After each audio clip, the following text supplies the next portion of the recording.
Ladies and gentlemen, it's with great appreciation that I bring to you. Two big boys been working really hard to bring you this pod. Heavyweight Bros. Allow me to reintroduce ourselves to Big Nasty. Oh, and it's so crazy. Yeah. We've been doing this show so amazing. Yeah. And you know, it's podcast that we blazing. And let's get into it. Heavyweight Bros. Back on the mic. What is going on, everybody? It is Sunday, November 14th, and we are your Heavyweight Bros. It is me, your boy, the diabolical diabetic, the 5XL assassin, your boy, the Don Cartagena, Big Nasty on the track. And to my right is my man, the freaking Deacon, the high yellow hitman, Coach Buck. Half man, half amazing, Uncle Raisin. How we doing today, bro? I promise you, I'm getting that on the shirt. I promise you, I'm getting that on the shirt. Which part? The freaking Deacon? What? Come on, man. I thought that was always the thing, yo. Yo, that is hilarious. He's the freaking Deacon, and Spanish ain't the language that I'm speaking. You know what I'm saying? That's how we doing. That's what we doing. Listen, because today is the anniversary of the Black Album, so I'm in a real Hove type move right now. You know what I'm saying? But like, yo, look, it's like I said, November 14th, Sunday. How are you feeling, my guy, Raisin? How you doing? I'm feeling good, man. Coming off some mental wellness days, you know what I mean? You definitely got a couple. They was throwing them joints at us, and I was like, I'll take them all. It's been on like a 4 or 5 day weekend, you know what I mean? So just been chilling, man. I've been excited to get back to the pod, though. I know it's been a long time coming, but like, I mean, we had a lot of stuff in between. Speaking of stuff that we had in between, I want to give a special shout out to my younger brother, Denzel Whitley, who won his fight last night. So he's right now 7-0. And my cousin, Carlos Castillo, who won his fight as well. He is 4-0, I believe. My other little brother, Derek Whitley, has his fight coming up December 10th in Philly. So I'm excited for that as well. So, you know what I'm saying? The family doing big things in the ring. Had to promote that out there. That's what's up. Also, we redoing shout outs today. Redoing them. You know, we watch our videos. I don't know what happened, but the little skit, I don't know if the mic was hating. They want people to get their recognition, but we're going to make sure that they get their flowers today. So running it back, we'll start with the mic. No, got to go to Mike. Got to shout out my guy, KP, the coolest nobody. You could find him on IG. I believe he has a YouTube channel as well. I got to get in touch with him to get the details on that, but he is an up and coming photographer over in the Atlanta area. He recently just had a gallery last month, which I'm kind of upset I didn't get to go to, but as you know, it's nothing but love and support out to my guy, and I appreciate him putting us onto this mic, even though last week it was kind of whatever happened with it, but like, yo, like, always improving, always moving forward. And like, when you guys call us, when you text us, when you hit us in the chats, in the comments, like, we listen, we read it and we take everything into consideration. Bam, and now we moving on up. We got the banner, we got the shirt, we got the mic. And speaking of the shirts and the banner, we got to give a special shout out to the homie Garvin Headley. His last name's not just Headley because his head is done big. No, sorry, I'm just joking with the homie.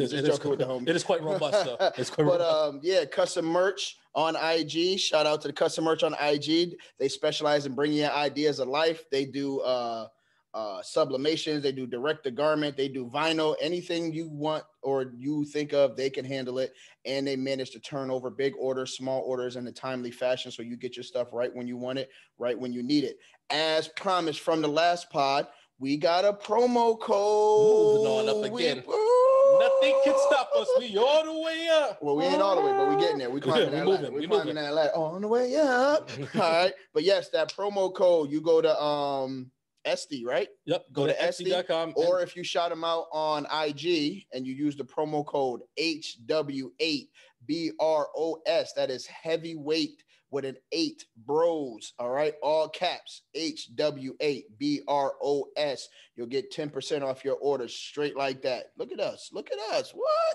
Kind of professional. And like, you think about it, like, you know, you buy one $10 thing, like 10% isn't that much, but if you spend $100, that 10% could go a long way. So, you know, you put in these bulk orders and you don't just got to have the heavyweight bros on there. They can take any image that you have and put it and bring it to life. So come to him with your ideas, because he loves being creative. Custom merch. Find them on Etsy. Heavyweight Bros, HW, the number 8 BROS, and get you 10% off. The more you spend, the more you save. I like that. I like that. I think we should copyright that because I want him to steal that though. The more you spend, the more you save. It already is. Once this gets published, it's copywritten. Garvin can't say that. Sorry. We don't make the rules. But don't worry, you can use it. Just make sure you cite us in your references. All right. Well, let's move ahead forward and let's go to the first topic, which was digging in the crates. As you could tell by our intro, it is the 18-year anniversary of Jay-Z's The Black Album. So we tried to give you a little bit of the interlude, the public service announcement in there to go with it because like we were super excited. Yeah. I mean, first and foremost, you are a big Jay-Z fan. I am. So where do you rank like the Black Album like on like your favorite Jay-Z albums? Is it high? Is it low? Mid-tier? It's definitely high up there. It's kind of funny because I was talking to somebody about this and I was like, one of them Jay-Z albums was not it. Kingdom Come is the one. Yeah, and I got that confused with the Black Album. I was like, you sure it wasn't the Black Album? So we went through the songs and I was like, yeah, it definitely was not the Black Album. So if I'm going with Jay-Z albums, I'm probably putting Black Album like 4, maybe even 3. I think it's like my third too. What's your top 2 Jay-Z albums? That's an even better question. I'm gonna give you one. The number 1 for me.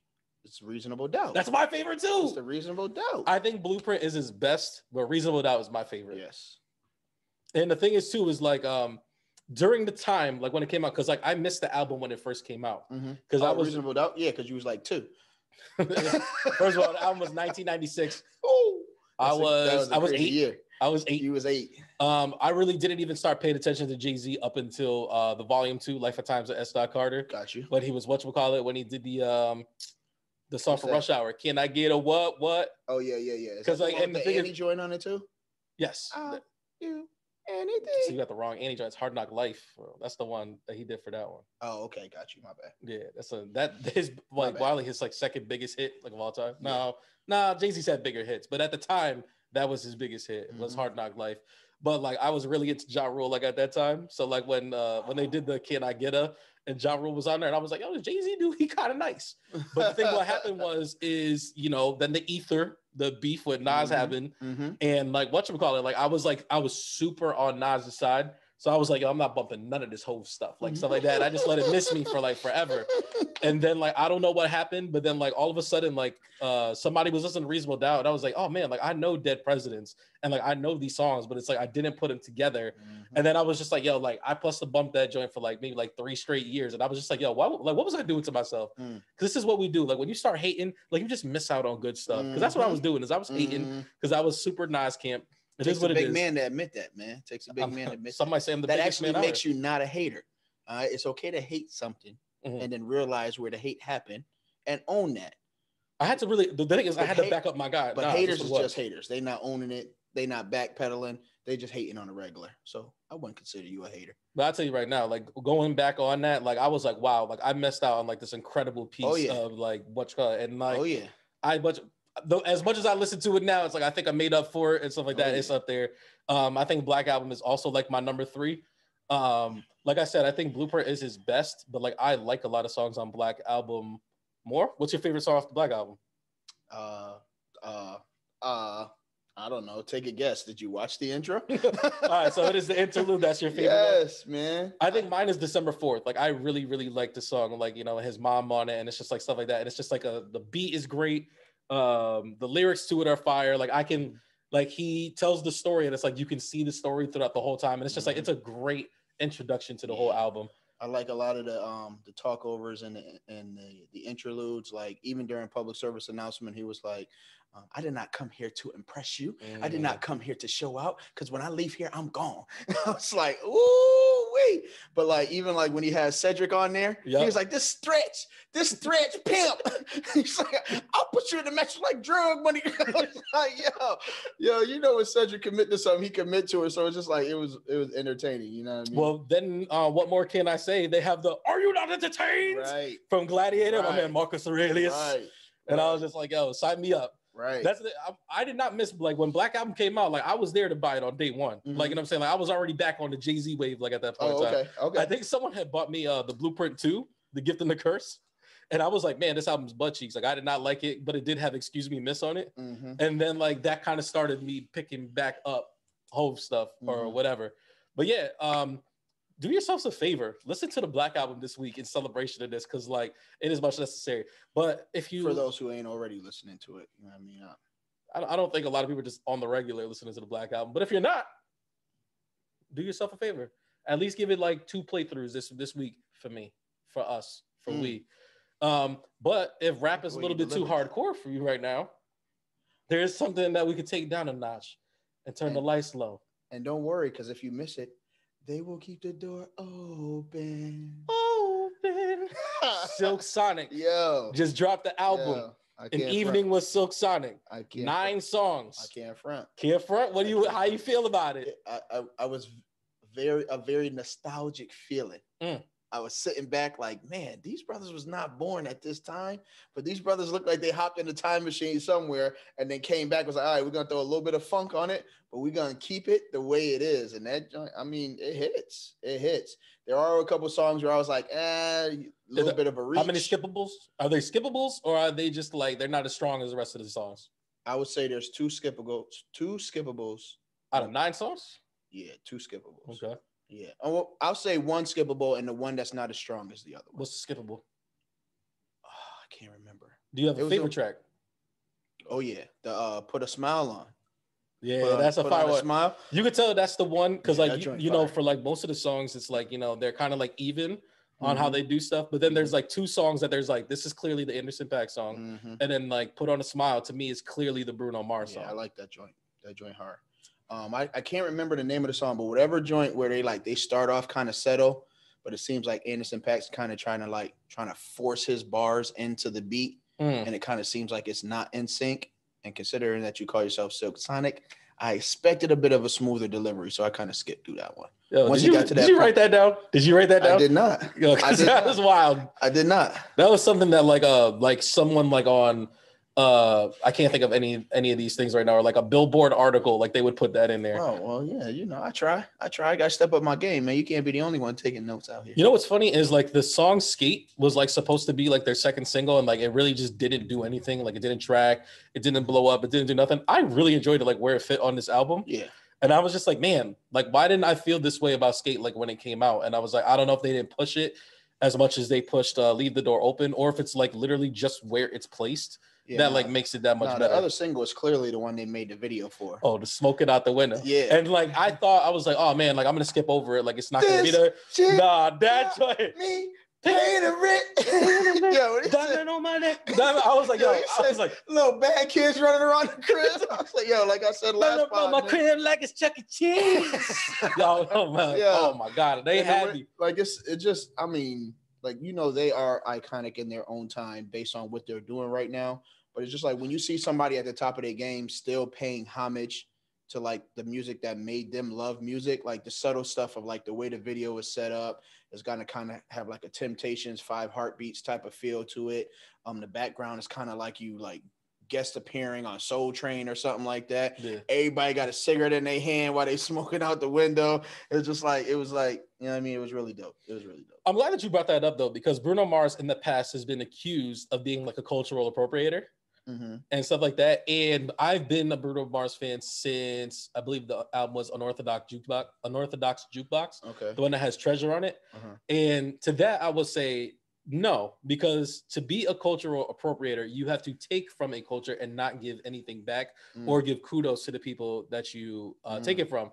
But on this album alone, like they have Bootsy Collins, like they have like these other people like from the Motown era, like they wear this stuff. He's constantly in interviews like bringing up this people. Like what he's really doing is he's taking an older sound that people were like, oh, we're done with that, like you can't do that anymore. I mean, like nah, you polish this up a little bit and like, you know, speed it up and do this and this, and it's like this music is still timeless, and it's like and it still bangs, and it's like there's literally a number one single that's a Motown song. So he did the opposite of Robin Thicke. Yes. Yeah. Opposite of Justin Timberlake.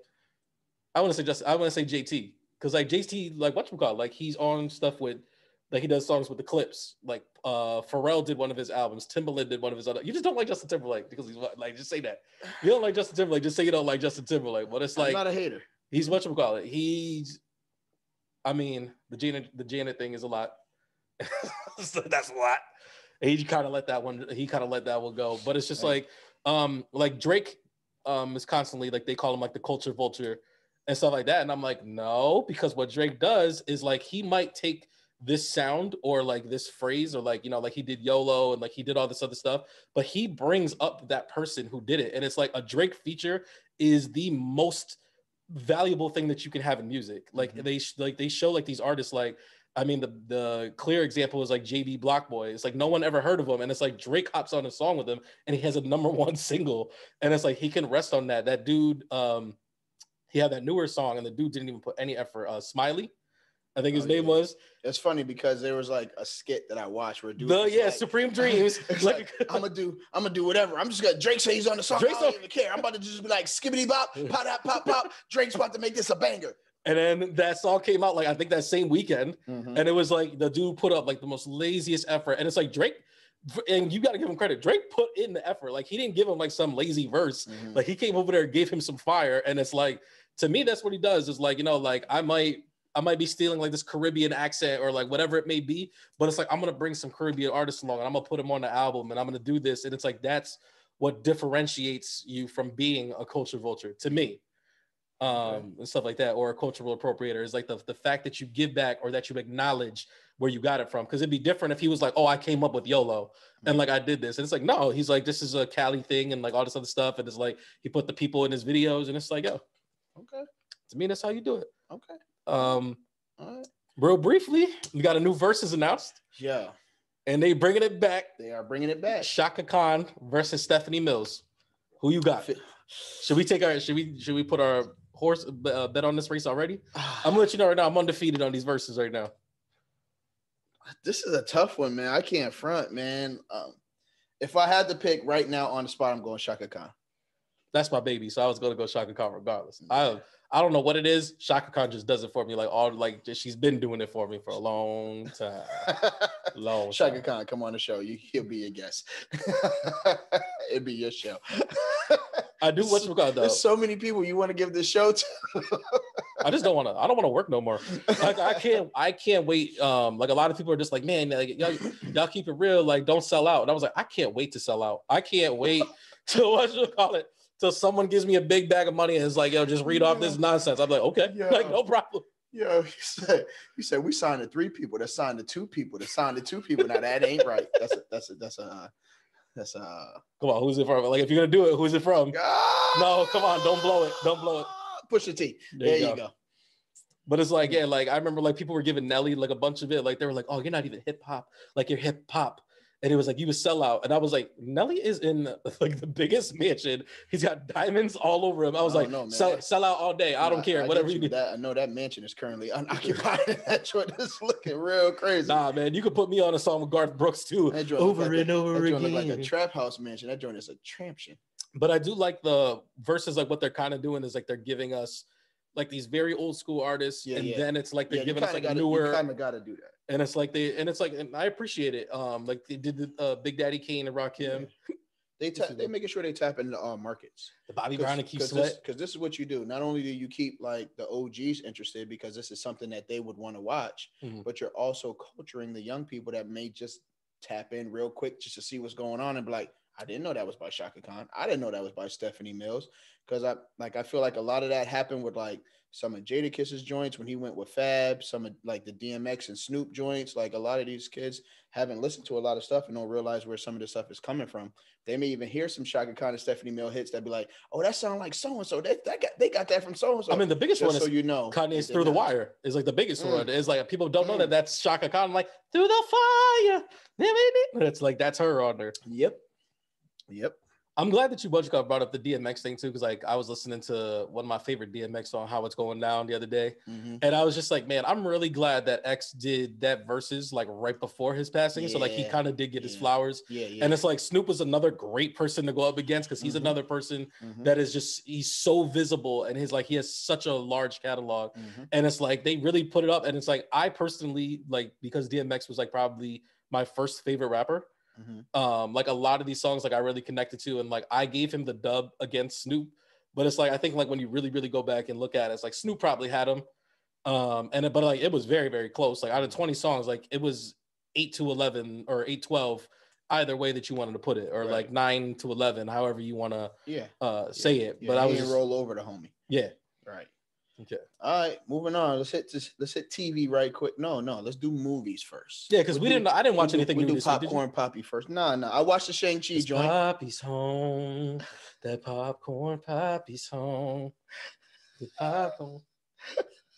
Yeah, what is happening? I can't wait until we get actual music on this thing, so I can stop doing this because I'm gonna be vibing like, and I'm gonna be forgetting that I'm on this joint. Like, oh snap! Like, I'm telling you, in front of your mirror, huh? Oh shoot! Yo, listen, let's move. Popcorn Papi hour. All right, so yes, I watched Shang-Chi. Yep. Disney Plus. It's out now. It's definitely on Disney Plus. I watched it on my television. Okay. If I was to watch it again, which I probably am with the boys, I'm gonna watch it on the television. Oh, you watched it solo? Yeah. So, like, did you think it was better than Eternals? Nah. Not better than Eternals. Okay. Not better than Eternals, but it's so really close. Is that because really Eternals is so good, or because Shang-Chi is just not as good as Eternals? Like, what is it? No, because I like the Eternals better. Okay, so like Eternals, but it's not because Shang-Chi wasn't good. It's just Eternals was a more entertaining movie. Ooh, I don't think you gave your Raisins report card on both of them. Like, what would your Raisins report card be for Eternals? I'm watching them both on the TV. I'm talking about like you had the A, B, C, D, like an actual report card. All right, so I'm gonna go 0 out of 5 because I feel like I keep changing my ratings on. You do. Every week there's a new way that you do it. So if we're going 5 stars, I'll give the Eternals 4. Oh, okay. And I'll give Shang-Chi like 3.7, 3.8. Okay. Yeah, like right there. We have to at some point, and you know that I already have the document somewhere for myself of our Marvel MCU rankings to see where these movies rank. Yo, there are 30 movies in the MCU. Yeah, that's 30. That's gonna have to be a pod on its own. That's gonna be call that the nerd out episode. You know what I mean? We're gonna just let and chill. I'm gonna let Joey take the reins and educate us right quick. All right. Aside from that, super excited. Why are you super excited? Because we already got tickets for this Saturday. King Richard, baby. King Richard. Man, listen, I can't lie to you. I watched the trailer again yesterday when they had DCF people come visit the crib. Yeah. Man I thought you were talking about in real life. I was like, damn. That man I was like, you had DCF people? Like, you right, we hard on these kids. We got future doctors in this class. We lawyers. We got 2 tennis stars in this crib. I was like, yeah. So you got the next Michael Jordan on your hands. He's like, no, my brother, I got the next 2. So I really need this movie. I'm here for it. I really need this movie to be good because Will Smith has been taking a lot of hits. Yo, he's been taking a ton of hits in real life right now, and it's crushing me because I love Will Smith as an actor, as a rapper, as like as an entertainer, like just in general. You know, he has a tell-all movie coming out, right? He does. Where he's supposed to be super vulnerable, super. Apparently, he was saying that he saw his dad hit his mother so hard that she like passed out. Yep, he was talking about like some suicidal ideations. Yep, how he dealt with like Jaden asking to be emancipated and the whole thing he was going through with Willow and like nobody even saying anything about the fact that he has a whole nother son that's older than the both of them. So it's a lot to digest. He ain't say too much about the Jada situation, but I know that's going to be in there somewhere. So one of my favorite songs by Will Smith is Just the Two of Us. And everybody thinks that song is for Jaden, but it's actually for his older son. Wow. And stuff like that. And it's one of my favorite songs by Will Smith. And I think what's his older son name? William. Is it really? No, I don't know. Oh, yeah. That's messed up. Because I was just thinking, I was like William, maybe, but I was like, I had you there for a second. Yeah. If it was just Will Smith Jr. Listen, that's tough. Yeah, but yeah, I'm super excited, man. I think that this movie is gonna fulfill all the expectations. Like, you can't really go wrong. You can't go wrong. The only way you go wrong is if you begin to be dishonest within the story. Yeah. So as long as they do exactly what they're supposed to do, like they have like 2 up and coming young female stars who look like they are really ready to kill it. You got Will Smith in it. Like, it's ready. I think even homeboy from Walking Dead is in it. You gotta be way more specific. You talking about Rick? No. The one who John Bernthal, the Punisher. Yes, he's definitely in it. Yes, he's the one that tells me, he's like, I think you might have Michael Jordan on you. Yes, yeah. He's like, so, I got the next 2. So they're sprinkling in some people there, man. I think it's gonna be all right. I think I'm gonna be excited. I don't know how long the movie is. 2 hours and 2 minutes. That's the average now, huh? Yeah. It's like you. Well, yeah, most movies are 2 hours long. Like we're used to like those 90s, like 100, like an hour and 30 minutes, and that's why some of those movies aren't as crazy. I'm used to going to the movies when the lights are. I mean, it's daytime, and then you leave, and it's daytime. Like, I go to matinees, so like to me that's whatever. Yeah, it's not about to happen on this one. So we'll definitely have that like on the next pod, like our review on that. One of the things I do like about the trailer though, and it's like it's just a trailer. I don't know if the movie's going for it. It's like it seems like it's leaning more towards Venus. And it's like, like Venus being like the one, because like I don't know if people remember in the beginning, Venus was the better sister for like a long time. Mm-hmm. And then Serena like obviously took that mantle, and then like I think it's when they played each other. Right. And then it's like, but like for the longest time, like Venus was the one that was the one. Mm-hmm. And then like Serena started running with it. And now she's one of the 3 greatest athletes of this past generation. Mm-hmm. Like it's like LeBron, Tiger, Serena. Like, you know what I mean? It's like, it's just crazy. Like, like revisionist history. It's like people will always be like, oh, well, Serena was always the better one. It's like, actually, that wasn't the case like at first. And you'll see when the 30 for 30 for 30 for 30 come out. Why is there so many 30s? Because they both got to have the individual one, and then they got to have one together. Let's move on, please. Let's move on. All right, moving on to television. All right. Yes. I'll let you handle this one. I know Disney Plus put out an array of trailers for things to come. So this is my thing. There was the Disney Plus event, right? And they announced like a bunch of the stuff that's coming up. And it's like they kind of gave us some trailers. They more or less just told us like this is the stuff that's coming out. Like we did get a couple looks at a couple things. Yeah. I'm gonna try and like rattle them off like real quick. And like you tell me, like, are you excited? Do you care? Do you not care? I'm gonna keep it all real with you. It's only like 3 of them I'm excited about. But you go right ahead. So one just go thumbs up, thumbs down, so I don't slow you down. No, we go trailer. You could like, I mean, if you could give like 10 words or less, that work? I'll give you 5 or less. It ain't gonna take that much. So we got Agatha Into the Darkness, or Agatha of the Darkness. I am all set. Which is a spinoff. Apparently, it's a TV show for Catherine Hahn, who plays Agatha Harkness in WandaVision. I don't know what the show is about. They just said that the show is coming. I don't know what it's about. I guess we'll find out. She basically was the show within the show for the there was a show within the show that was within the show that was within the show. Right. There's a lot going on. She was like a whole nother show within the show who had basically been manipulating the actual show that you thought you were watching. And now, it was Agatha. Oh, yeah, there you go. And now that banger TV show about that song was I am all set. I gotta say, I'm kind of lukewarm on it too. I was like, do I really need a show for Agatha? I was like, I don't think so. But I already know me. Let me change my wording, because I was gonna say something crazy, but I was like, I'm usually all in on all the Marvel stuff, so like I'm gonna watch it. One of the next thing that came out, we actually did get a sneak peek at Oscar Isaac as Moon Knight. I am all in. Okay. Is it gonna be 4 words? Is that what everything's gonna be? All in. There you go. I figured it out. Yeah. Oscar Isaac is gonna be playing Mark Spector, who is Moon Knight. He is probably one of the closest things that Marvel has to Batman. He like Daredevil's kind of close, but like Daredevil actually has powers and like all this other stuff or whatever. But Moon Knight is like kind of like the opposite, because he wears all white. He is I want to say a CIA operative that winds up getting injured in the desert of Egypt, and he stumbles upon like this crypt that is, I don't want to say it's run by, but like it winds up being like he finds like an artifact from the moon god Khonshu, which grants him like these abilities of the Moon Knight, which he doesn't really have much. Like he's like kind of has like, I don't even want to say super strength. He's like enhanced. Like he's kind of like Olympic level type of stuff. But what he does have is he has like a bunch of gadgets like Batman. But the thing that makes him different than a lot of other people is like he's a schizophrenic. And like a lot of times, like especially in the comics, is like half the time you can't tell what is actually happening and like what's not happening. Like he doesn't even know like if he's really fighting a bad guy, if he's fighting like other people. There was a great run where he was imagining himself in 3 different personalities. And those personalities were Captain America, Spider-Man, and Wolverine. And it was just like he, depending on the situation, like one of his personalities being one of those superheroes. And like, that's how he would handle like certain situations. Like he was like, if he was Captain America, like he'd be super, like do things the right way or whatever. But if he was Wolverine, Logan like tearing people's face off. Yeah. And it was like, it was a really, really dope run. And it was just like, yo, like, And then I think it came to the point at one point where it was like none of them even knew who he was. Like he was just like, "Oh, Captain America." Captain America was like, "I have no idea like who this dude is or whatever." Mm-hmm. But it was crazy, and it's like I'm super excited for the show. Like Oscar Isaac is obviously an amazing actor, and like a lot of people have been waiting for this character to make his debut.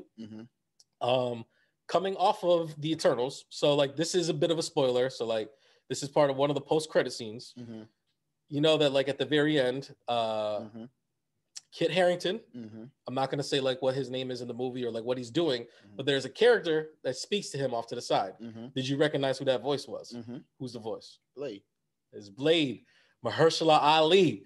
So like Moon Knight kind of runs with like this Blade type crew. They call it like the Midnight Suns. Like they're kind of like the underworld's version of the Avengers. Like usually it's like Ghost Rider, Blade, Moon Knight, Daredevil. Sometimes like there's a lot of the, like there's a Midnight Suns video game getting ready to come out. Like it seems like they're trying to push that out there, and it's like they kind of deal with like the supernatural stuff. So like I'm wondering if they're going to make if Blade's going to make a cameo in Moon Knight, or like I don't even know what comes first because they still haven't announced when Blade is coming out. They need to hurry up. They need to because my guy Mahershala, like I'm waiting. They need to hurry up. But like we'll keep it moving. Like unless you had something else to say about Moon Knight. Nope, we can skip over She-Hulk. She-Hulk is coming out. They downgraded the logo, which really bothered me for no reason. The sneak peek shows so She-Hulk is about Jennifer Walters, who's a lawyer. She is cousins with Bruce Banner. She winds up getting hurt in like some real bad accident. She gets a blood transfusion from the Hulk, which transforms her into the She-Hulk. That seems so irresponsible. I mean, listen, man, it was either my cousin dies or I give her some of my blood. It's like, yo, like, what are you supposed to do? Right. The show, they didn't really give us much in the teaser to see what it's going along. The thing is, like, She-Hulk comics are usually like more funny and comical because like she's a lawyer. Like she usually is the person that represents like superheroes versus like supervillains. Like supervillains will be there like, oh, like Daredevil broke my arm. Like I'm suing him. And like, she'll be in there. And like, that's the type of stuff that she does. So like a lot of people were thinking, because another big lawyer in the Marvel universe is Matthew Murdock, Daredevil, that like there might be a thing where like they might be going against each other. Like they'll make an appearance like in court together.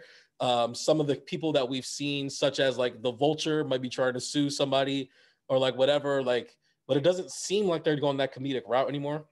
We'll see. But I guess we'll see. But like you got four letters. What do you got? I'm all set. I'm all in. I really like She-Hulk as a character, so like I'm anxious to see where they go. The next, by the way, these are all series, by the way, except even Moon Knight's a series. None of these are movies. These are all Disney shows.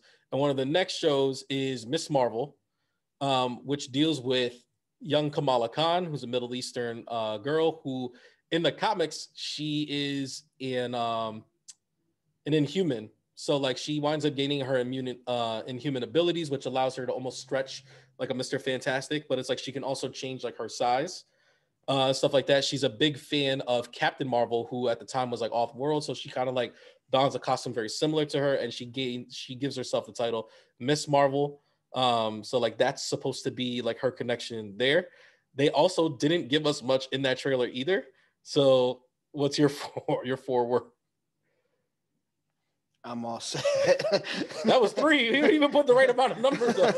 You just didn't want to drop the pen? I didn't want to drop the pen. There you go. I don't know. It wasn't enough for me. I gotta let you know, I wasn't like, I like Kamala Khan in the comics. Anybody who's played the new Avengers I'll wait for your reaction. I'll wait for your reaction and maybe I'll watch it then. Anybody who's played the new Avengers video game, Kamala Khan is like the star of the game. Stuff like that. Like she's a very interesting character. She has a great comics run. They're not giving me a lot in these trailers, so it's like it's gonna be one of those ones where it's like it's gonna come out and like I don't think I'm gonna hop on it like immediately. They didn't give us any trailer, but what if season 2 was confirmed and it's gonna be coming out next year? What if I watch it? 4 of them. You still in the 4-4? Okay. We'll see where this goes. Like I said, I'll wait for you. I thought What If was pretty cool. So like I'm down for it. Like if anybody wants to know what If is about, check out season 1 and then see if you're interested in season 2. If you want to save some time, I'll let you know what 3 episodes you should watch and skip to. Let's not. All right, let's just the leave it next alone. one is So then there's a bunch of, they didn't give us trailers, but they announced a bunch of animated shows. One of them is I Am Groot. Hilarious story. It was a hilarious story. Teacher asked kids to write an essay as a superhero and had to write an essay based on the superhero that you are. Kid chose I Am Groot, and his whole essay said I Am Groot for like 3-4 pages. What did he get for a grade? I don't know. But wait, was this in your school? He should have got an A just for that. No, it was. I seen the article somewhere. It was hilarious to me. Because like I like that. I'm in on that too. I mean, I guess for these ones, because we didn't get anything, like thumbs up, thumbs down. I'm up for the I Am Groot. Okay. We have Spider-Man Freshman Year. I got to see who it is first. So I'm in between. This is animated as well. This one is also animated. I'm gonna say no. Okay. I wonder if like Uncle Ben's gonna die again. Like, are we gonna get like Uncle Ben and Thomas Wayne? Like, they just keep getting bodied in like movies after movies after movies. We also got Echo. I'm sure you don't know much about Echo. Nope. She is like a newer Marvel character. She is an assassin. She is death, I believe, and her superpower is she can almost copy or siphon a person's power. Like, she echoes your power. So if she's near Cyclops, she can get an optic blast and stuff like that. Like, kind of like a rogue, but like she doesn't need to touch you. Got you. So they obviously haven't given us anything for that either. I'm curious. I guess like that's the best way to put it. So like we'll see how that goes. But what I'm really excited about, and the granddaddy of all this, is what they did announce was X-Men 97. I'm up for it. And I don't know if you saw how they announced it, but they announced it with the Wolverine meme where he's laying on the bed rubbing on it, and it says, I was just like, Disney gets it. He put out the little claw and scratched off Cyclops' face. It's like, that's hilarious. They have all the voice cast back from the original X-Men show. Yep. And like it's supposed to be continuing from the older season, which like I'm wondering, because like X-Men the animated series, infamously the last season was like not that good, and it was like really like hodgepodge because like they sent a bunch of their episodes to a different studio. So like a lot of it didn't make any sense. So I'm wondering if they're going to go from that season or if they're going to go from the season before, which was all cohesive and all had like a bunch of dope stuff in it. Because like if they go from there, like like count me in. Okay. Some of the other stuff they had, Zootopia Plus, which is going to be a Zootopia TV show, and I guess it's supposed to feature a lot of the other animals that's not Judy Hopps. Okay. And I can't remember what the fox's name is. Nick Fox? I don't know. I'll probably watch it with the boys. Thumbs up, thumbs down, maybe? I'll let the boys start viewing it out and see what happens. All right. It might be some good family time. So, and apparently this is a movie, but Baymax is getting his own. I'm up for that.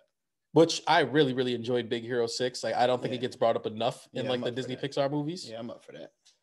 So, yeah. Those are the stuff that came out of the Disney Plus thing. It seems like a bit of a mix. Like, we're both kind of like, that sounds okay. This sounds kind of whack. I think if they would have given us more trailers, like more actually like what's going to be happening in this stuff, because a lot of it was just like, oh, here's a logo, here's a logo, here's a logo. And it's like, I guess these are okay. Like the Spider-Man one, like you think like, oh, Spider-Man freshman year, but it's like, I don't know what it looks like. I don't know what it's about. I don't know when it's taking place. All that type of stuff. But you did want to touch on something else in TV. I got a few things to touch on. Yeah, you do. And one of your boys. But I'm starting off with the callback for that man, Iman Shumpert, because this man keeps killing it on Dancing with the Stars, bro. Don't miss. Yo, listen, man. Like I said before, this man's partner is probably like 5'7", 5'8". He's throwing her around like a toothpick. This man's like 6'5", 6'6". And she's not making any reactions to being thrown about.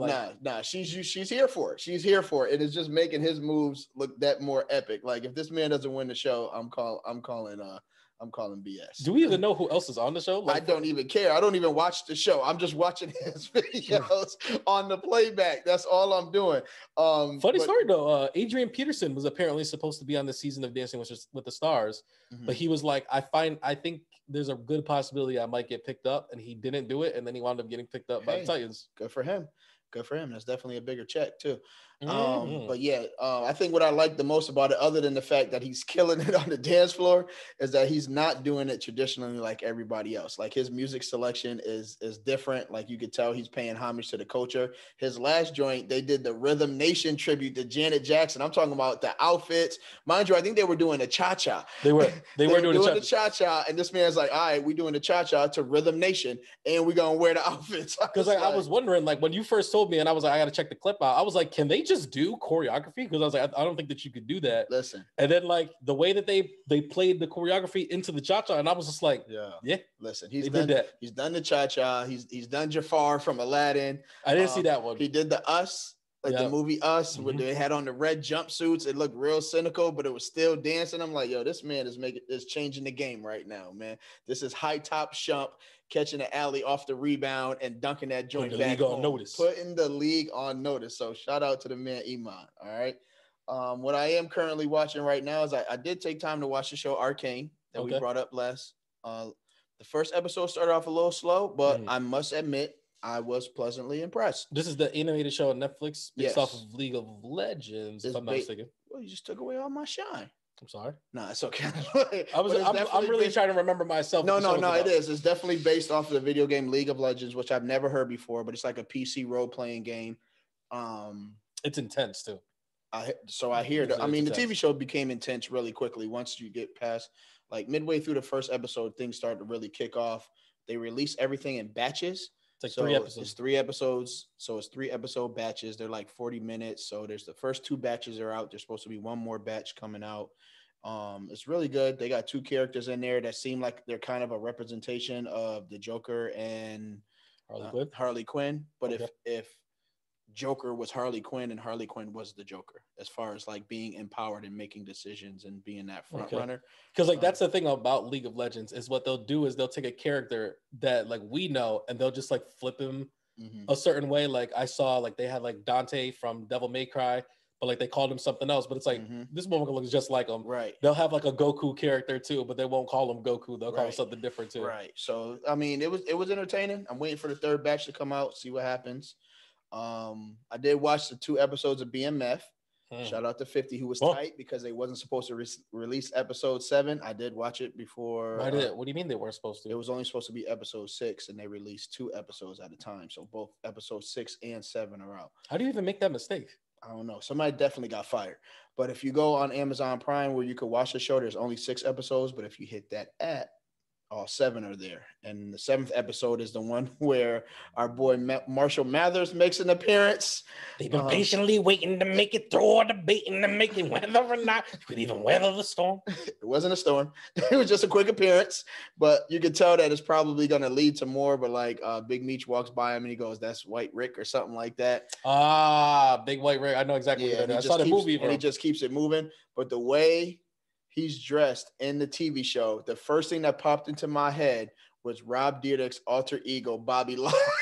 I'm telling you, he looked like Bobby Light, man. This man had the white. Shout out to Rob and Big, R.I.P. Big. Lights out. Yeah. Look at the shoulder. Look at the shoulder. Yo, that's the first thing I thought of when I seen him. So what a time. What a time. Like, Rob Dyrdek's known for like the ridiculousness and stuff like that now, but like, yo, Robin Big and then like their Fantasy Factory. Like those were the days, man. Yeah, those was crazy times. But I mean, we'll see what happens episode 8. See what happens, more involvement if they're gonna show him more. But it was just a quick appearance where he just said what up. Hopefully when we sell out, I can get a some Robin Big type of show. Hey, there you go. That's what I'm saying. That's what I'm really trying to do. It's a content crib. Yeah. They like just have like a bunch of dumb stuff around and just do dumb stuff all day long. It's like, yeah, do that and like record it. I'll have somebody play my action double. They get Donald Faison from Scrubs. Right. Like a double. That's what we doing. That's what we doing. He's just looking for work anyways. Okay. Right? All right. I saw him on Family Feud not too long ago. Okay. I did finish watching the Colin Kaepernick joint, which was really dope. Colin Black and White. Yep, Black and White. I think it's a really tough story of a kid trying to hold on to what means a lot to him, given the fact that he's growing up in a predominantly white community. His parents that adopted him as white. He feels like he's always lived his life being the second choice, and through all that, he has prevailed. I won't spoil it, but there was a really nice, genuine moment at the end of the series. Take the time to watch it. It's a good watch. And lastly but not least, I watched the first episode, might be 2 episodes out now, of Mayor of Kingstown. Okay. It's got your boy Hawkeye in it. Jeremy Renner. Yep. And it's also got another dude in it. The guy who played the coach in Friday Night Lights. My man, Coach Taylor. John. It's gonna kill me, but it's like whatchamacallit. Coach Taylor, man, clear eyes, full hearts can't lose. There They you can't go. break it. Yep. So those two are in it. It's gonna kill me that I can't remember his name. Yeah, I mean, you're the name guy, so it's not bothering me at all. But basically, these are two brothers who are like basically running the city of Kingstown. Okay. Coach from Friday Night Lights is the actual mayor of the town. Okay. And Hawkeye is his brother, who they call the mayor of the town because he's so invested in street orientation. So he knows like the gang members, he knows the thugs, he knows the people who are running the hoods. And he also has like a parlay or operation that goes on what happens within the prisons. So it's like, it's pretty crazy. Like they're managing like 7 prisons across the county. Damn. Yeah. And it's just like, it's real crazy how you can see how some of this stuff could actually be real about how they're managing the prison situation as far to the outside situation, and that certain hands that you don't want to shake, but have to shake to get along. So the first episode was lit. I ain't gonna lie, they got right to it, and you know, if you're gonna get some interest from me, you better start off the rip with it, you know. So, and like I feel that way about TV shows. Movies, I'll give you a little bit of time, except for Dune. Don't ever call me. I'm changing my number. But like I feel like every week your Dune stock like plummets. Like it started off like middle tier, and it's like every week it just goes further and further down. I've replaced the word doomed with doomed. Like somebody say something crazy with me, you're doomed. All right, that's where I'm at with it. All right, wake up. Good mood. Oh, I'm sorry. That was in there again. See what I did? 2 for 2. But yeah, back to sleep if you got time to watch it, go ahead and watch it. I see a lot of new faces on here, so I think it's a lot of openings for some black and brown faces to get they foot in the door. We always down for that. Yeah, always down for that. So it's pretty dope to see that happening as well. But that's what I'm watching for right now. Yeah. All right, so let's shift. It's that shifting time. Swerve all over into them. Oh, is that the crossover? Is that the killer crossover? That's it. I guess it's time for Hardwoods. The thing is, like, even nowadays, like when I play basketball and I hit a crossover, like I'll make the move and like I'll be gone, but my gut would still be over here. I feel like it's like an anchor that slows me down and it takes a minute to catch back up. Yeah, I be deceiving the kids, man. Yeah, because they be expecting me to come out and be moving in slow motion, and I hit them with that quick move, and they be like, "Yo!" But that's the thing is like you pick your spots now. Oh yeah, definitely. It's like I'm gonna take a break over here. Definitely. But like at some point in time, like I'm gonna hit up, and it's like now I'm at the hoop. Definitely, I know exactly where to find my pockets. The thing is too, like young kids like know nothing about the low post. Nope. So it's like once you go in there and start making like a couple moves, it's like they're done. Listen, I've had several kids at my job challenge me to a game. I'm like, you can have ball first. You better not miss. Oh, you just gonna body me and put me in the yes. You're gonna use your speed and your quickness. I'm going to use my height and my strength. If you go come for the king, you best not miss. You.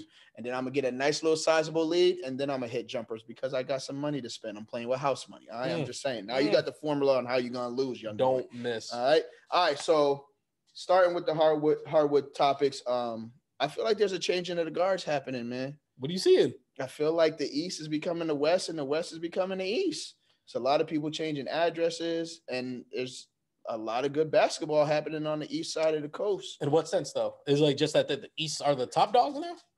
I wouldn't necessarily call them the top dogs yet, even though they did win the NBA championship last year. They did. But it was kind of a faulty season. I wouldn't call it an asterisk season, not to take nothing away from Giannis, but there were a lot of key members who were hurt. If you had told somebody that the Bucks and the Suns were going to be in the finals, they would have told you was lying. You know what I mean? But nevertheless, they won that joint. The title now is retained by the Eastern Conference. And looking at that, there's a lot of teams in the East that are surprisingly taking hold of this advantage and really turning the tide for their teams and for the conference altogether. The only reason I kind of fight back on that is because of who the number one team in the East is.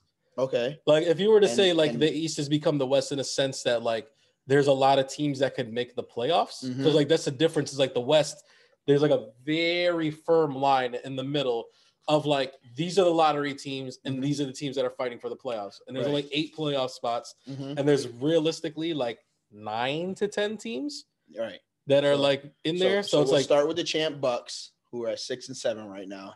And they're out of the playoff picture. Right now, out of the playoffs right now, because Charlotte is in the 8th spot.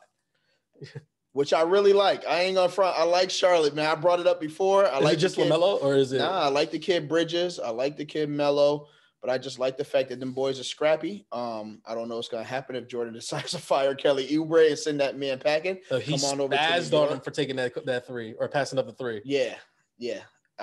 They said he was about to release him. I don't know. I don't know if he's gonna do all that. Like right. Kelly Oubre has value. Like he has, and as soon as you release him, he's gonna get picked up the next day. And like he'll be photoshopped in a Lakers jersey real quick. Right. But yeah, so I think next we have Cleveland at 9-5. I don't even know who's on Cleveland's roster right now. Well, I know Colin Sexton is hurt. Yes, I was gonna say like their star player, who's Colin Sexton, is hurt. So it's like they're really just making it with Darius Garland, Shetty Osman, Evan Mobley, Lauri Markkanen, Jared Allen. Nobody. No, they've played some people, like for the most part. Like I can't think of anybody off the top of my head, but like there's been a couple games where it's like, oh man, they're playing the Cavs, it's about to be an L, and then it's like they've beaten like Toronto's and like Boston and stuff like that. The Knicks, like they're winning like legit games, and like that, it's like you can't really take that stuff away from them. Are the Bulls legit? 8-4. So I thought that they were more legit before they played the Warriors, because I was like, oh, the Warriors and the Bulls are the two most legit teams in the league, and then the Warriors said, let them know. Hey, listen, man, I like my bull medium rare. And it's like you can't even be mad at them because like the Warriors literally have one loss, right? And like they are chewing up everyone, and this is without Klay Thompson and James Wiseman, their top two pick from last year. And it's like they are just like, yo, Steph Curry's MVP right now, right? Like without a doubt. Yes. Like it's not even close. Yes, it's not close. So like I was going through like this weird feelings because it's like it's weird to see the Warriors back on top again, especially so quickly. There's only been 2 seasons of them like not being like what they used to be. And it's like I feel like the likability of the Warriors is like a roller coaster. Okay. Because like I like them. It's like a toxic relationship. Well, yeah, think about it. Like, you know, you have the Baron Davis, the We Believe Warriors. Yep. Everybody liked them. Then it was like they went through this rough patch where it was like the Monte Ellis Warriors, where like a lot of people like Monte Ellis, but it was like Steph Curry's always injured. And it's like, yeah, you know, you're kind of whatever on them. Then they make the 2015 run, and it's like the Splash Brothers and all this other stuff, and everybody likes the Warriors. Then they get Kevin Durant. And like they're like everybody hates the Warriors unless you're a Warriors fan. And it's like, you know, then people talk about like their 2 rings are not legit, all this other stuff or whatever. Kevin Durant leaves, they get hurt a little bit, and everybody's kind of like they feel bad for the Warriors. Now they're coming back on top. Steph Curry's doing fun basketball again. And then everybody's waiting for Klay Thompson. It's like, well, like it's a roller coaster, bro. Like it's a roller coaster. And it's like, I like Steph Curry. I think Steph Curry is one of the 3 most important and best players of like the past 15 years. Like he, like, I don't know if has he been in the league 15 years? Yeah, he's been in the league since 2011. So 10 years? 10 years. But what I'm saying is like from the past 15 years, like he's one of the 3 most, it's like, it's LeBron, Kevin Durant, and Steph Curry. Like, you know what I mean? Like who else has been, and like Giannis is like right there. But like, I think Steph Curry, who also just broke Ray Allen's all-time 3-point record. And he's played in like 600 less games than Ray Allen. Like he's eked out a spot. And like he's still going to play a lot more basketball. That is going to be hard. Hard to break. And it's just like how it's like when you think about it, it's like the stuff that he's done in the amount of time that he's been in the league, like he needs to be in the conversation of like the 15 greatest players of all time. And it's like, is it time?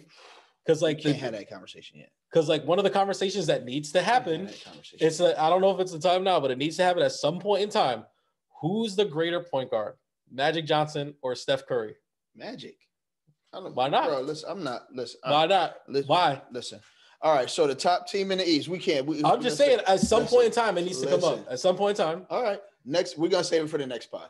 That way, you have time, I have time, and we just not shooting in it. But like, is it clear that Steph Curry is the second best point guard of all time right now?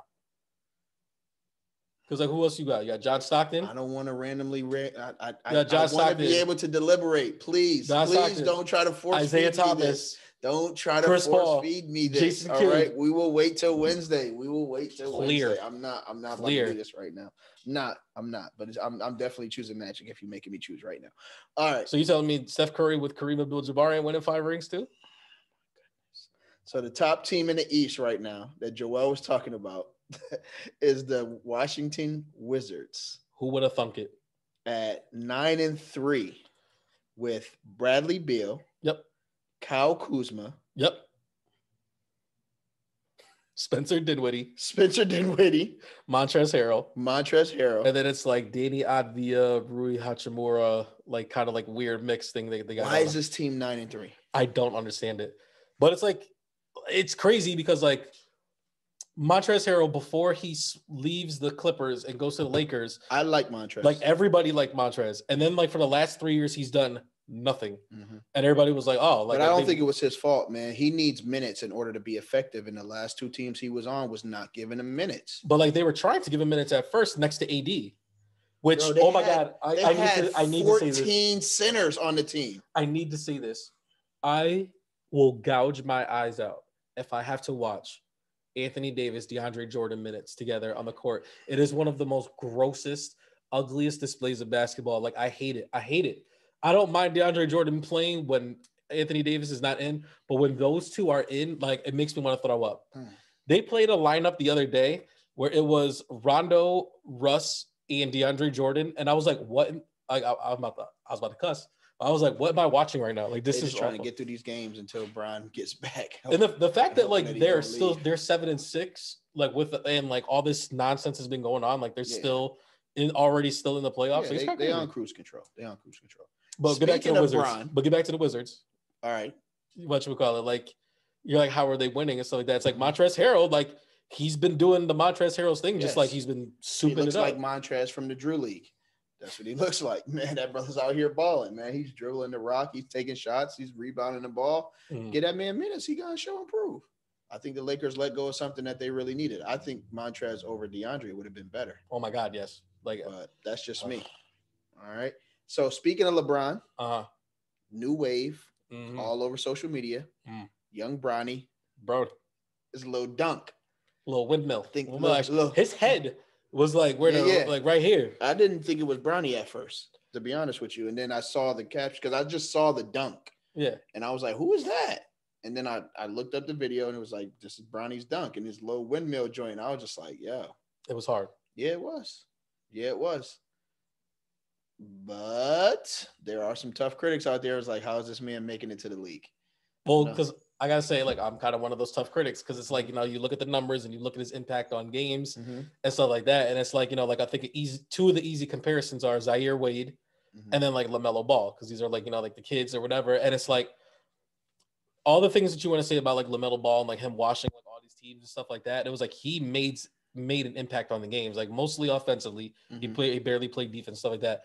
But it's like Bronny's like. He's played like the last 2-3 years. He averages like 6 points a game and he only plays like 8 games. So it's like he's biding his time until he goes to college. And it's like, you're going to go to the college and then like, we're going to find out. It's like, you don't perform well. Cause it's like, if you can't get like over 10 points per game in high school, like what are you supposed to do in college? I'm gonna keep it all the way real with you. I feel like this man is just waiting to get his crown. Like this man's like, I'm here for Sierra Canyon just for the press. I don't even really need to play basketball. When I go to college, it's going to be the same thing. And I'm going to walk into the league and I'm a ball. And I got to say, I don't like that. And it's like, I'm not saying that is right. I'm just saying like Kyrie did it. How many games Kyrie played at Duke? No, but that's different. It's like Kyrie balled until he went to college.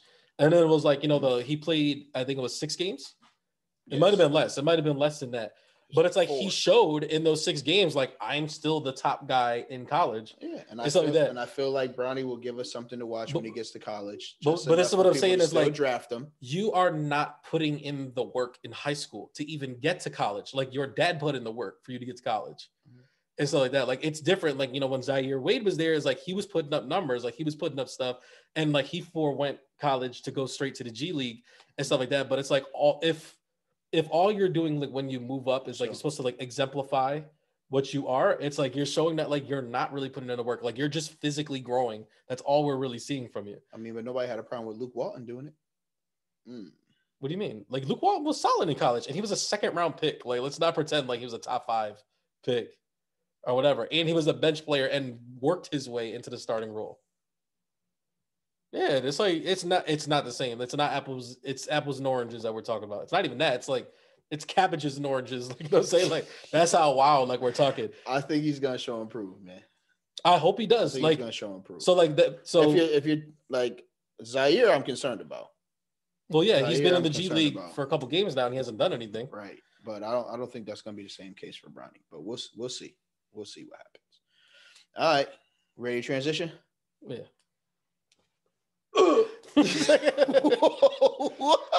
Isn't that what the sound? Man, get out of my way. Watch out as I come through. Busting in your line, breaking numbers in 2. Clean out your locker. I'm out to get you. I told you, man, that Luda Madden intro, boy.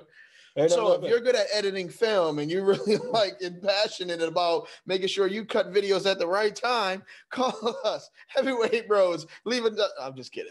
That was one of my favorite things about old school Ludacris is like his onomatopoeias. Like he would just yell like stuff. And like there's a part of the song was like, and I was just like, yes, this is everything that I wanted from a soundtrack from a Madden game. Let's go. So NFL. On to the Blitz, baby. All right, on to the Blitz. All right, we starting with Odell. He picked the team. Right after we finished the last episode, he picked the team. He waited until we looked dumb. He waited until I published the video to say, I'm going to the Rams. So apparently it came down to Rams and Packers. Mm-hmm. Packers offered him like the veteran minimum, which I believe is like $3 million. Maybe like it might be even like less than that, but I think it's like $3 million. I don't know what the terms of his deal for the Rams that he signed, but they obviously offered him a substantial more amount of money. Mm-hmm. Apparently Sean McVay himself called him and like a bunch of people spoke to him, stuff like that. It's like, how do you feel about him being on the Rams? I felt really good about it. I felt like they were a Super Bowl contender until Robert Woods blew his knee out. Which I'm wondering, did Robert Williams already hurt himself and they knew that, and that's why they went after Odell? That's a good question. And it's like they waited for them to confirm to us that he got hurt and then release the information that Robert Woods got hurt. My question is, does Odell replace what they get from Robert Woods and they're just the same team? Which is still a Super Bowl contender. Right. I think these past 4 years, like Robert Woods has been a better receiver than Odell, but it's like the height or the peak that we've seen of Odell was better than the height and peak of Robert Woods, but the consistency and the level that we've gotten from Robert Woods has been better than the consistency and the level that we've gotten from Odell. Mm-hmm.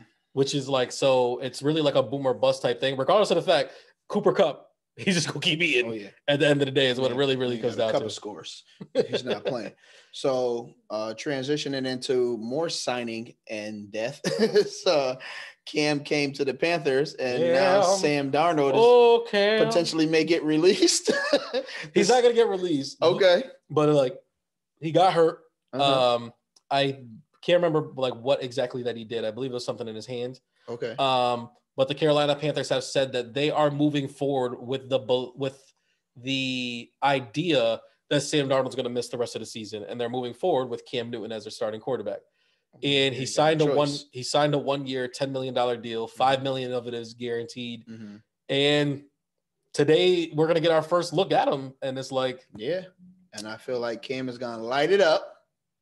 And then he's going to come to the Raiders. Light it up. Stop it.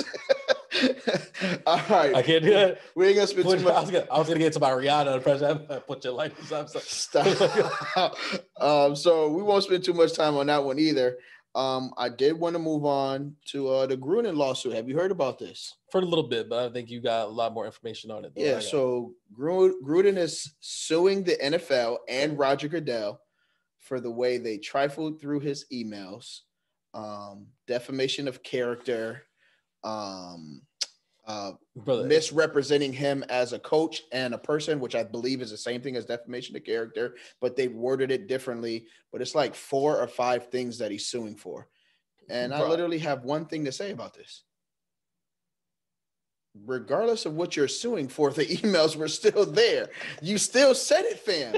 This is still a representation of the person that you are. You did that. I don't care if you sue Roger Goodell in the NFL and you win and become part owner. You'll just be a racist owner. Like, it doesn't change what you said and the person that you are. Like, have you learned things over the years that may have changed you as a person? Yes, but you still said these things. All right. These are not allegations. These are not assumptions.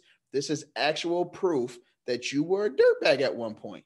I'm not saying that people don't get in the shower and rinse the dirt off, but at some point, this was the person that you were. So stop trying to deny it. And suing someone lets me know that you may still have some feelings like this, and you're trying to protect and hide those feelings rather than just saying, you know what, I made a mistake. I'm owning it. I'm going to move forward, because that's what you expect us to do. It's true.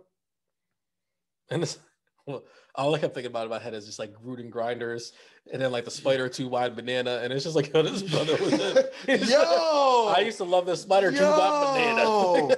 Yo, but he's like, yeah, you bugged out, and it's just like, you know that it was an investigation, right? So it's like you just got found out in an investigation. It's like defamation of character. It's like all we did was report on what you did. Right. Like we didn't, like the NFL didn't come out and say John Gruden's a dirtbag. The NFL came out and said these are the things that John Gruden said, and everybody else was like, damn, John Gruden's a dirtbag. Right. Like, right. It's not the same thing. Right. You did this to yourself.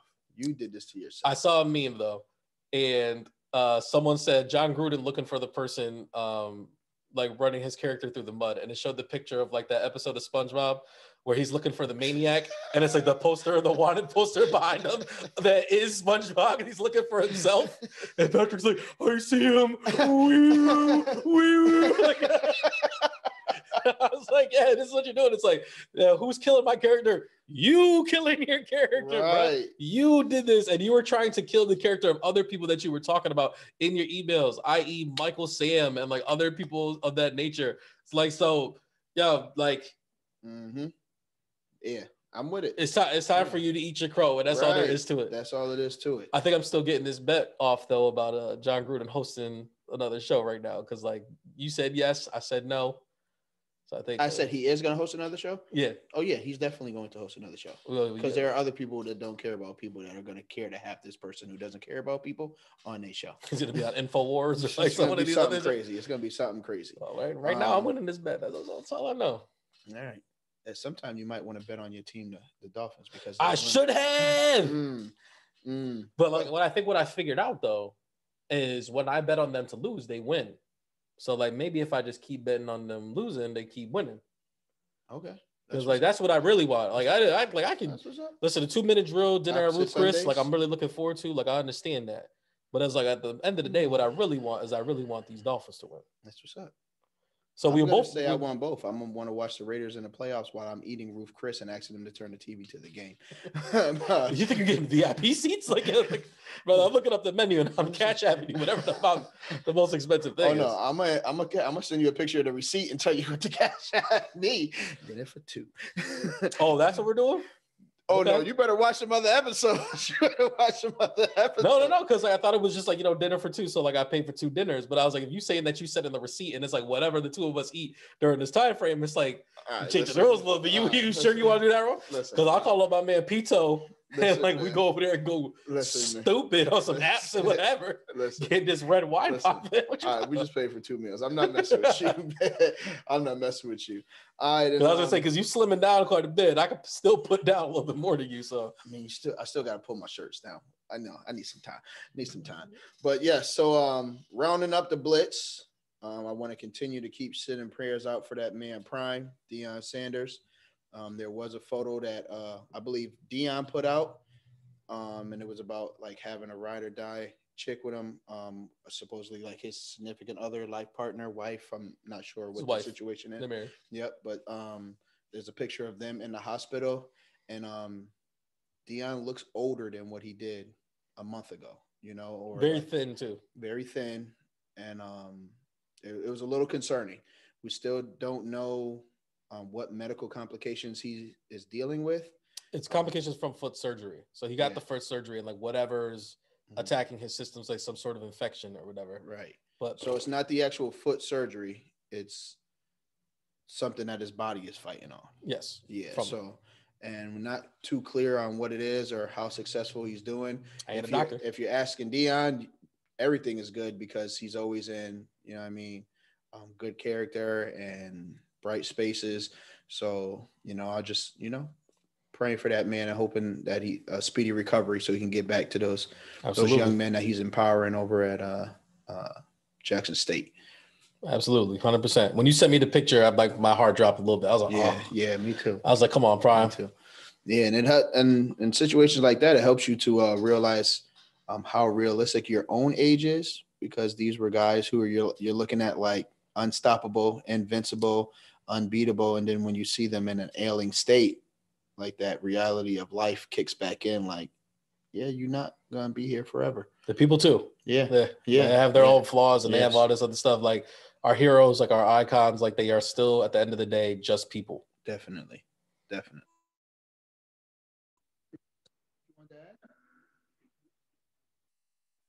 I didn't have anything I wanted to add to that, but did you specifically have anything else that you want to say, or did you want to jump right to the Raisinette? Oh yeah, I'm gonna jump right to the Raisinette. All right. So I was thinking a lot about what I wanted to Raisinette, and then I was just like, stop thinking about it, because you said you was gonna be authentic about the Raisinettes and just go off the top of the dome. And thinking, like talking with my bro and stuff like that, I realized a lot of us do not bet on ourselves.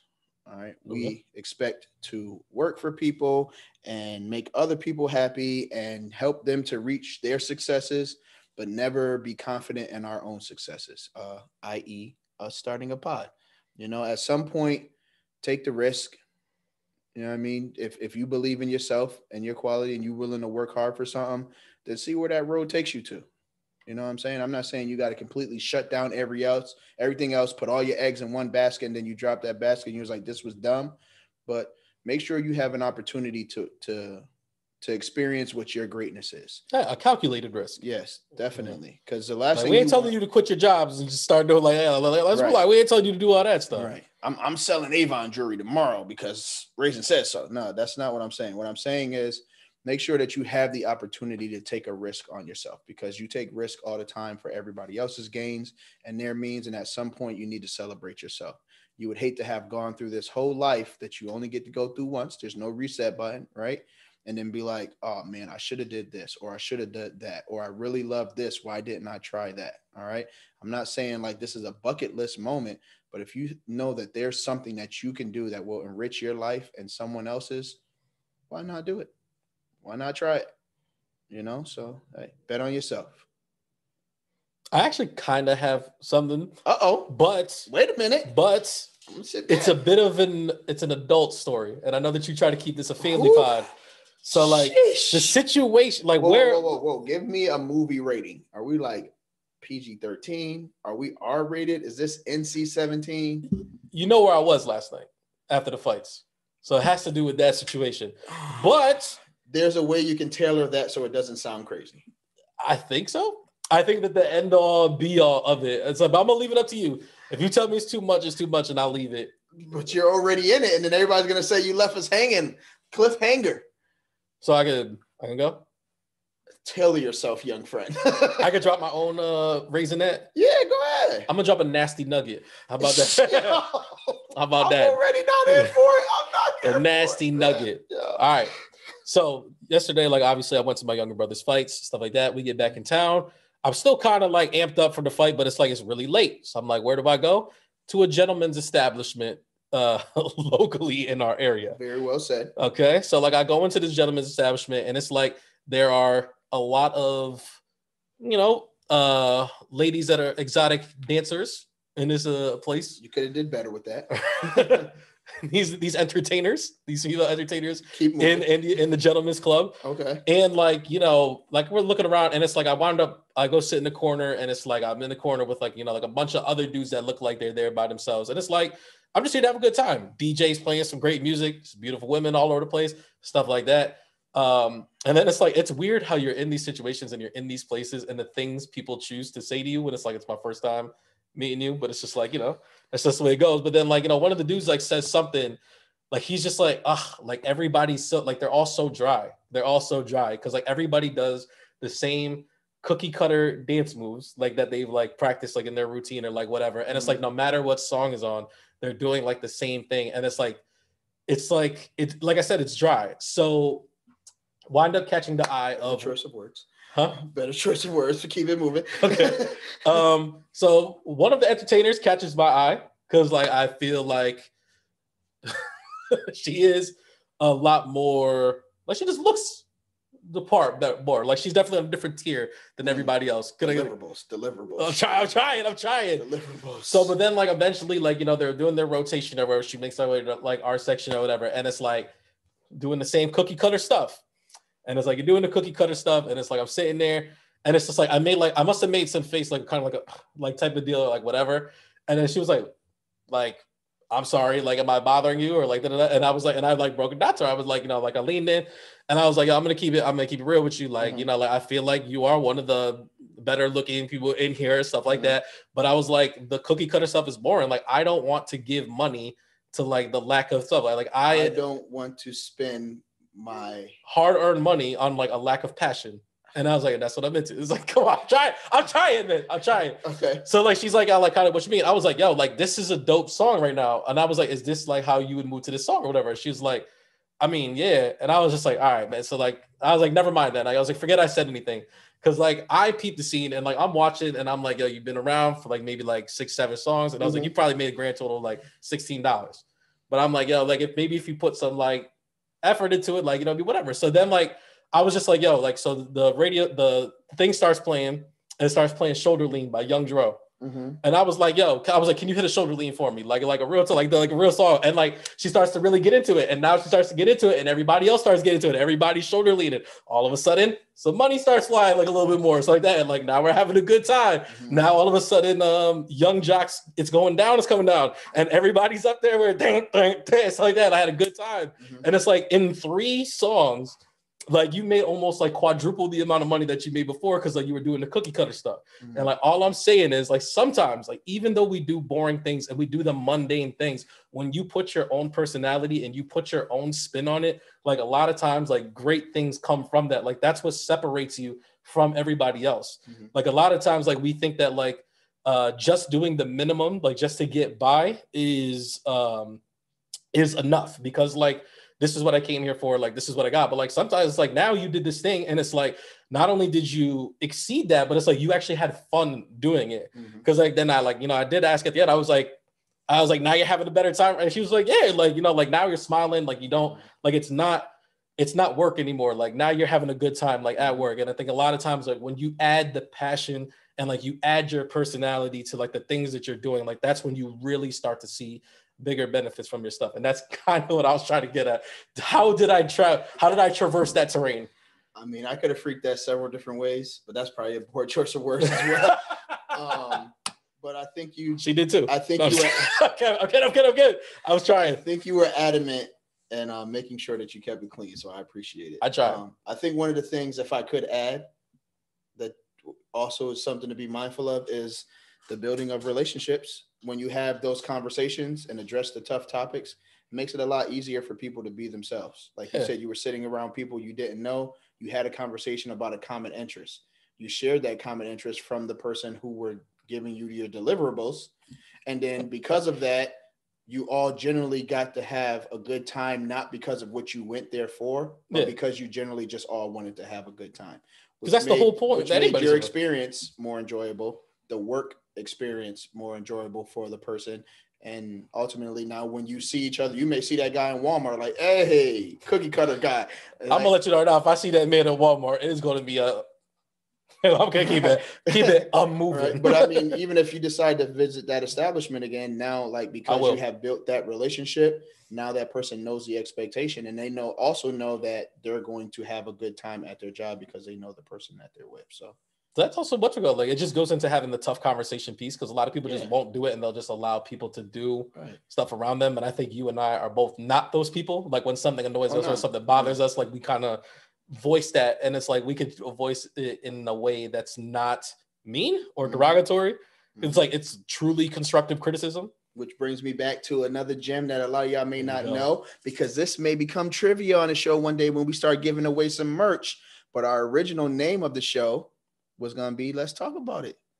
That was one of them. That was 1,000 Degrees was one as well. 1,000 Degrees was another one. I'm just saying, you might want to remember that. All right, shout out to the homie Mag. Hey. All right. But yeah, I mean, that's where I will be remiss before we end if I didn't add another shout out to a couple of people near and dear. Okay. First, I want to shout out my oldest son. All right, Shinari, aka Sun, aka Nari 9000, aka the Otis.